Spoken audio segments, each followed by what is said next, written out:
The crypto bull market is raging right now with Bitcoin blasting through $81,000, heading to 82, with altcoins making epic gains. Cardano and Dogecoin seeing massive gains over the past 7 days.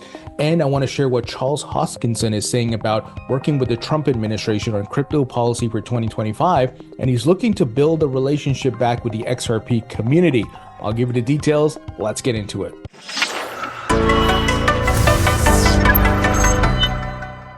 Hey everybody, welcome into the Thinking Crypto podcast, your home for cryptocurrency news and interviews. I'm your host, Tony Edward. On your way in, please hit that subscribe button as well as the thumbs up button and leave a comment below. If you're listening on a podcast platform such as Spotify or Apple, please leave a 5-star rating and review.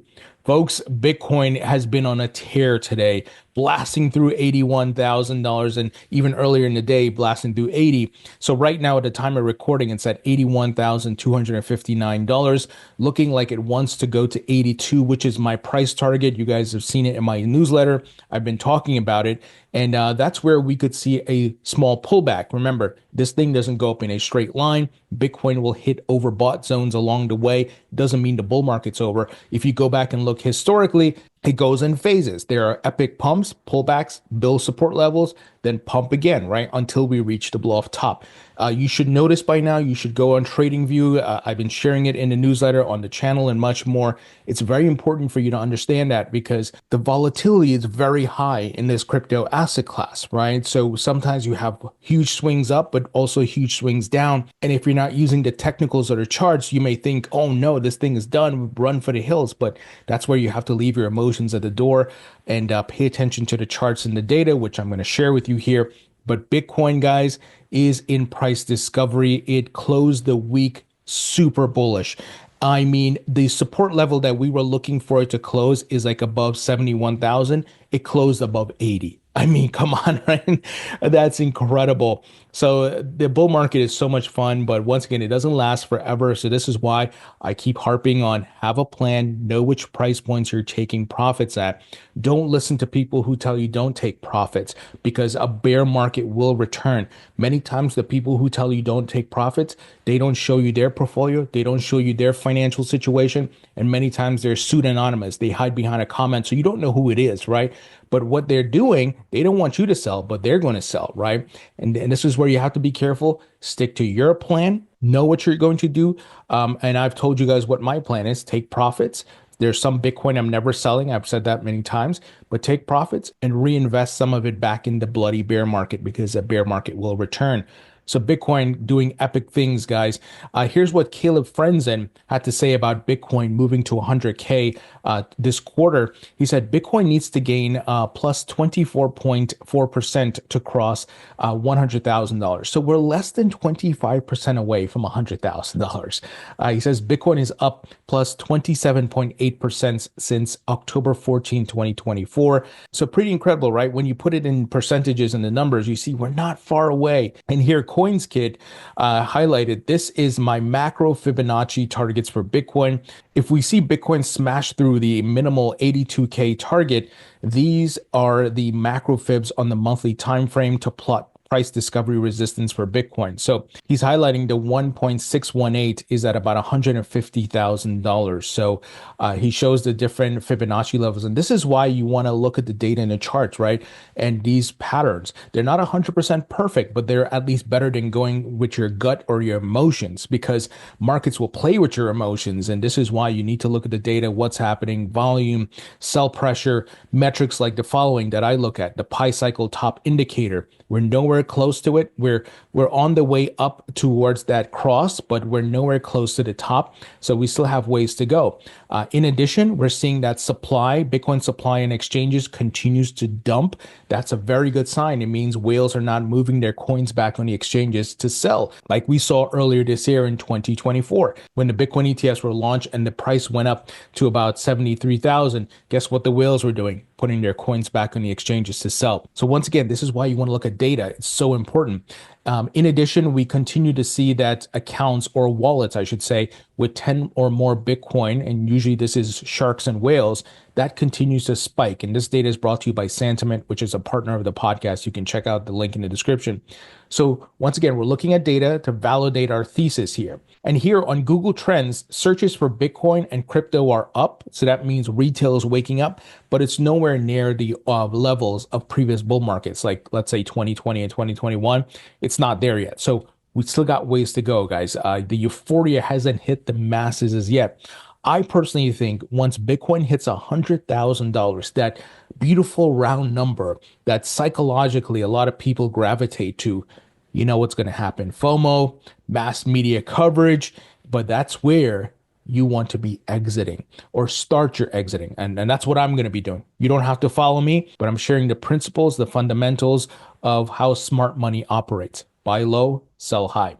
And as Bitcoin is pumping, guys, altcoins are moving significantly. So let's take a look at some of them. Ethereum, $3,200, up 30% over the past 7 days. Solana up near 30% as well. It's currently at $210. BNB at 640, up about 14.51%. Dogecoin, look at this, ripping. It is in the number 6 spot right now.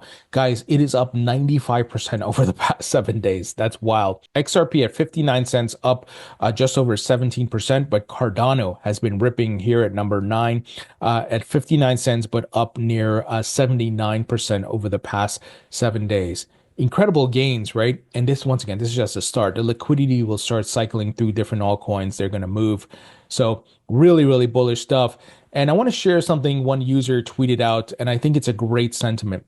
You survived stablecoins depegging. You survived a multi-year anti-crypto campaign while your portfolio was down 85% off the highs. You deserve this. So this is where I've talked about being patient. You guys know, right? I've been beating the drum. Some of you are probably tired of hearing me saying it. Be patient. Be patient. Dollar cost averaging, buy the blood on the streets. And the markets move in cycles. They will return, guys. But you have to position yourself. You don't want to be part of the dumb money crowd who are not researching, who are not financially educated, and they just read headlines and FOMO in. But look, we can't control that. This is, you want to leave that crowd and you want to educate yourself, right? Knowledge is power. But guys, your patience will be rewarded. And I hope you're starting to see some of that reward already. Really, really epic stuff happening here in this market.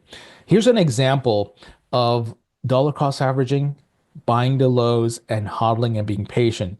Remember the Dogecoin millionaire? He calls himself Slum Doge Millionaire on Twitter.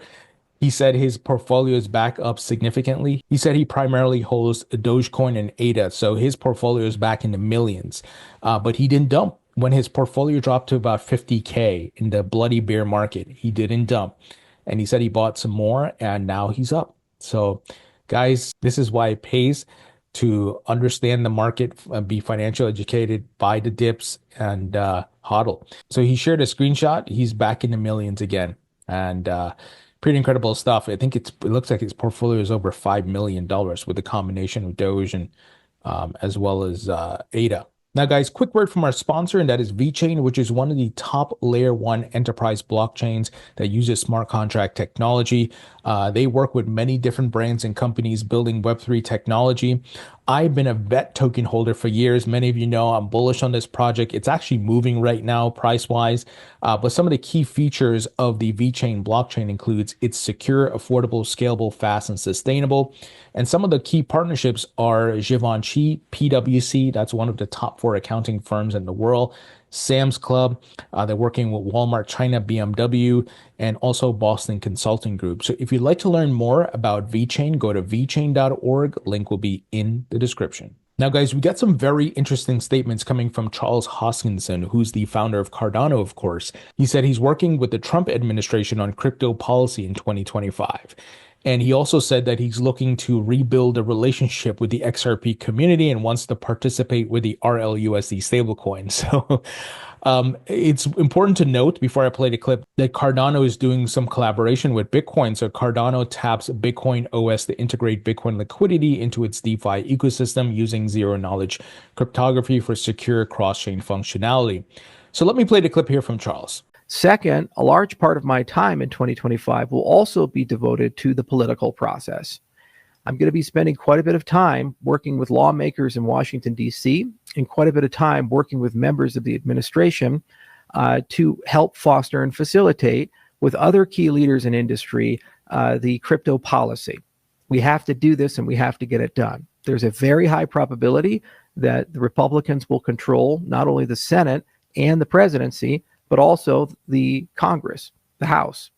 And in the process of doing so, this is the best opportunity we have ever had in the history of the industry to get clarity for our industry and remove the sort of Damocles that the SEC has reigned over the Cardano ecosystem, Ripple ecosystem, the Ethereum ecosystem, reigned over Solana, reigned over all the major ecosystems, and actually including Bitcoin in many respects, despite the ETF approvals. None of us signed up to have companies like BlackRock dictate to the United States what the crypto policy should be. The crypto policy should be written by the American people, the American crypto industry, and by well-meaning lawmakers who are willing to take the time to listen. So we will establish at Input Output a policy office, and we're going to begin staffing that office, moving some personnel around, and hopefully by January, we can begin to participate in that process and work with certain key leaders in certain key positions and get to a point where we can hybridize many of the proposals, including FIT 21, including the Lummis bill, the FIA, and other such things, so that we can get a bipartisan bill passed that will give us absolute clarity of when things are securities and commodities, help us navigate the often tumultuous and chaotic waters of DeFi, and get us to a point where we can get back to business. So great to hear that Charles is doing this. I think we need more of the industry leaders to do this, to work with the government to get clear regulations, put the proper guardrails in place, because we need to protect consumers, but also foster innovation. Guys, I hope you see what's happening here. Brighter days are ahead for this industry, with Gensler going to be kicked out. Elizabeth Warren has been disarmed, and we're going to have some pro-crypto people coming into these agencies. And we have the most pro-crypto Congress that's going to be going into office, and obviously a pro-crypto president. So incredible stuff, guys. I am so bullish. I'm expecting to make some really nice returns as we head into the remainder of this parabolic phase. But remember, guys, there will be a top, so have a plan. Let's jump into some other news. A16Z Crypto says tokens will likely be legitimate and lawful under new regulations. So, guys, A16Z, one of the largest hedge funds investment firms out there, headed up by Mark Andreessen, who was building Netscape back in the 90s, right? Go research them. Very smart people doing amazing things, and they're very connected. Very, very connected. So a post from A16Z's crypto policy and regulations team discussing the ramifications of Trump's re-election says it's too early to predict specific regulations, but crypto founders should expect a less hostile regulatory environment. Founders can now feel empowered to explore all the groundbreaking products and services that blockchains enable, including tokens that post state. So, they're going to do their part to influence these things, and they have a lot of connections with the government and the investing world. So it's important to keep an eye on what they're doing. Final news item here, Parify X Partners Inversion Capital will give a crypto makeover to traditional businesses. So Web3 investor and ex-Parify Capital partner Santiago Royal Santos announced the launch of Inversion Capital, a new private equity fund designed to acquire traditional businesses and transform their operations by adopting crypto. This absolutely makes sense because you're going to have certain companies that are going to become irrelevant due to the transition to blockchain and crypto and so forth. However, if you can buy them up and essentially update their products and services and their business model using the technology, there's an opportunity here. So this is smart. This is something I would do, essentially, if everything aligned business-wise and so forth. But think about it, right? There's going to be a lot of Web2 companies. They're going to become irrelevant. But if they can transform themselves, they can avoid their blockbuster moment. So they have to adapt. And look, there's nothing wrong with getting bought out as well. If you're a big Web3 company or a fund comes along, they want to buy you out and do their own thing. Nothing wrong with that, right? That's a big part of the entrepreneur journey. So I absolutely think this makes sense. And this is only going to help the crypto market and industry grow. So Really great stuff here. All right, guys, let me know what you think. Leave your thoughts and comments below. A great way you can support me in the podcast is by signing up for my free email newsletter on Substack. It's 100% free. Also, be sure to grab a copy of my book, Rethinking Crypto. It's available on Amazon in paperback and digital. Buy a copy for yourself, buy a few copies for your friends and family, give them as gifts this holiday. Help them to learn about crypto as this bull market continues. Don't let them get wrecked, right? Give them the book, let them learn the past, present, and future of crypto, what happened with FTX and why that was not crypto. I've often stated knowledge is power. So help them to navigate this market. And the book includes tips for investing in the market, guys. So be sure to grab a copy. A link will be in the description. If you bought a copy already, please leave a rating and review on Amazon. It will really help out my rankings. Thank you so much. I appreciate you all, and I'll talk to you all later.